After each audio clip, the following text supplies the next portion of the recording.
from our studios in Atlanta, this is Car Biz Today. And here now, Jim Fitzpatrick.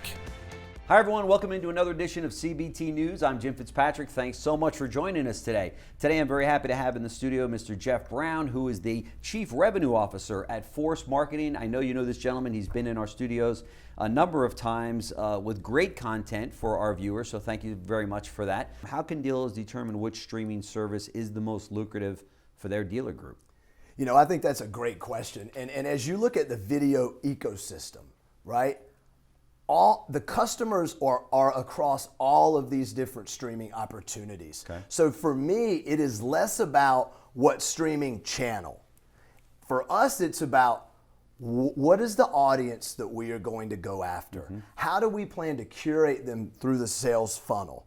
And then we want to create an omni-channel video experience where if they're on YouTube, we're having a personal conversation with them. Facebook, personal conversation. Connected TV, OTT. We want to storyboard them through their lean back viewing experience based on the best way to get them into the CRM and then ultimately into the DMS as a sold or serviced transaction. Okay. For the sake of time, you're going to be talking at the Kane Client and Friends Workshop in Kentucky that he's got every year. Talk to us a little bit about what you're going to be talking about there.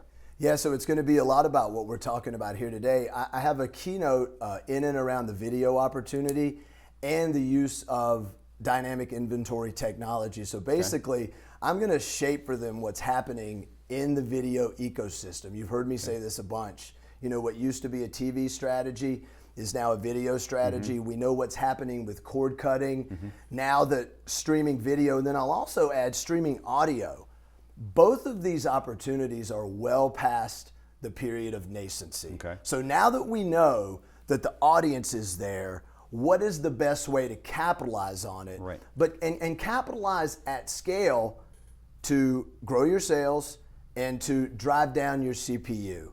And we're going to have a really meaningful discussion around the best ways to do that. Okay. And if you were, a car dealer today, what would you be focusing on, or maybe I should say, what are you suggesting to your dealer groups today at Force? What do they need to really focus on in 2020? I mean, it's just around the corner. It's 60 days away. Here we are, the beginning of November. So dealers are looking to say, what can I fix that went wrong in 2019 so I don't make the same mistake in 2020? Obviously, video is going to be probably right there at the top of your list. But with regard to marketing, if you put your full, marketing hat on, what do they need to focus on in 2020 so they don't make some of the mistakes they made this year? Yeah, I think that's a great question, and it's a fewfold for us. Yeah. One is really harnessing and understanding your own first-party data. Okay. We find that most dealers, when we begin to work with them, they usually have about 35 to 40% of their data is bad data. Okay. Whether it be from human error, time, keystroke entries, people have moved. Getting that data really, really cleansed and prepared to be deployed across whatever channel. Okay.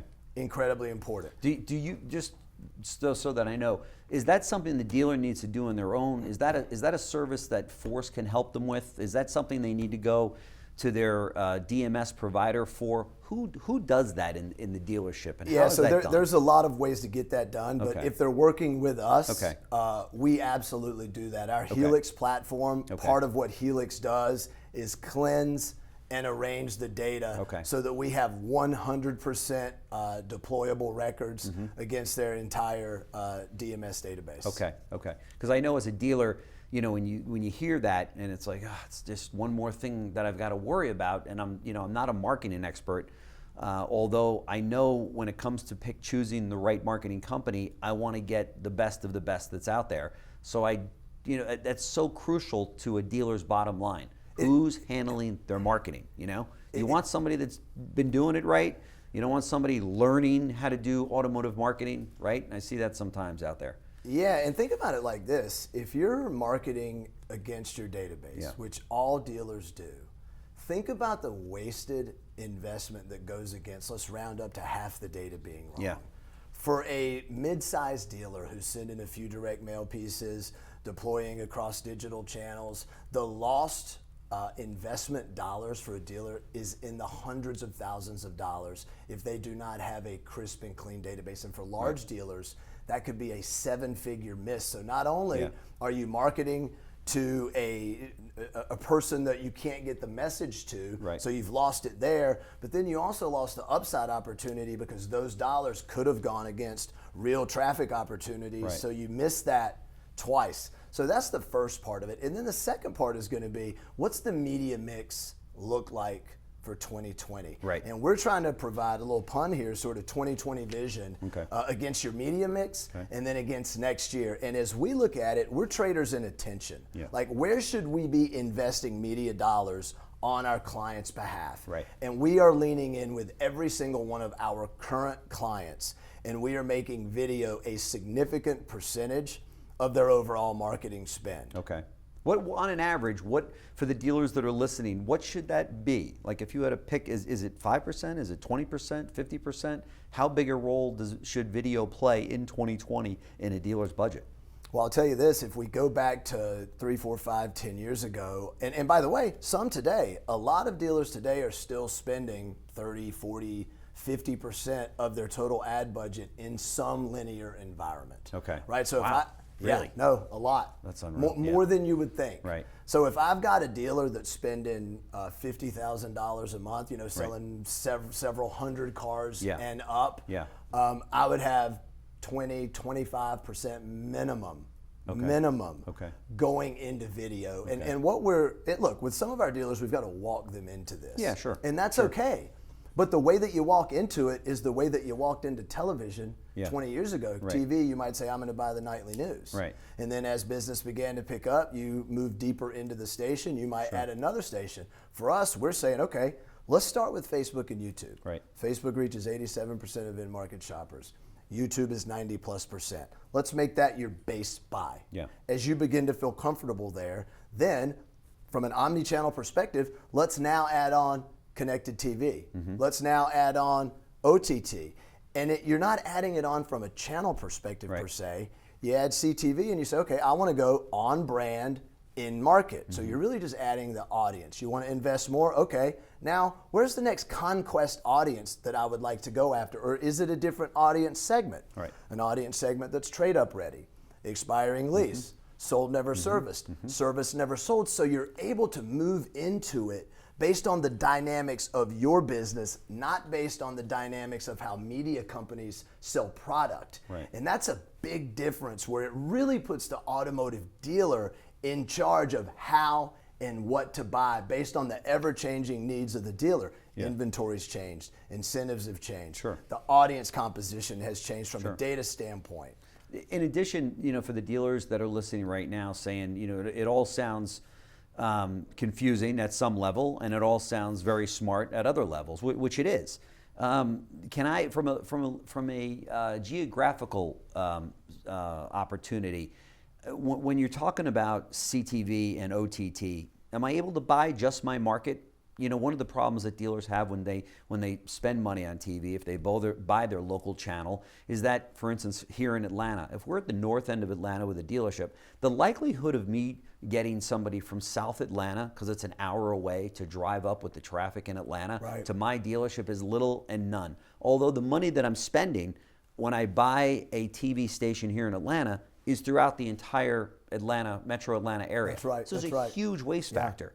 What does CTV and OTT offer a dealer with regard to a geographic location?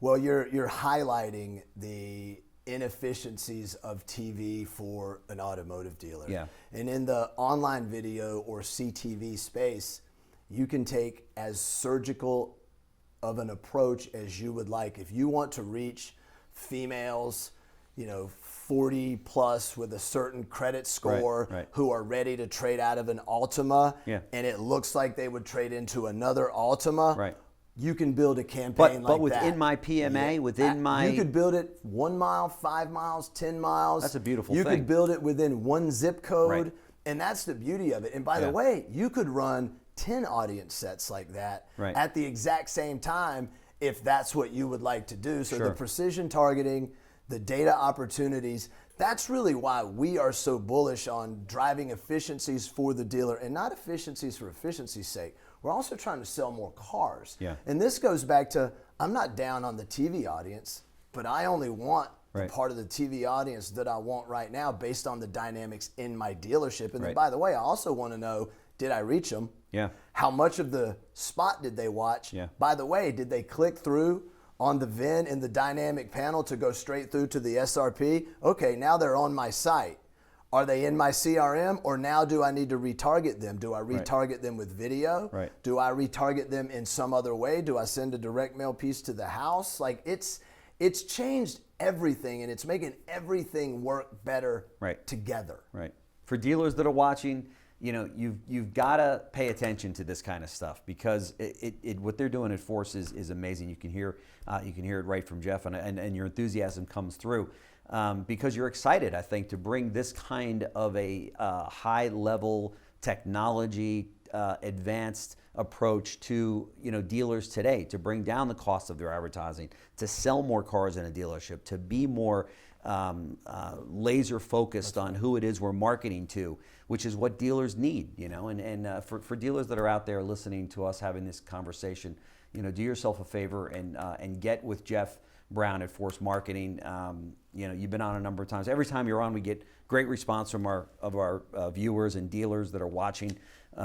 So thanks so much for joining us on CBT News. We appreciate it. Love to have you back. Want to find out, you know, how your next event went, and good luck to you out there, and keep up the great work. Well, I appreciate it. Thanks for having me. It's always a great time. Great. Thanks. CBT Automotive Network, the #1 most watched network in retail automotive. This has been a JBF Business Media production.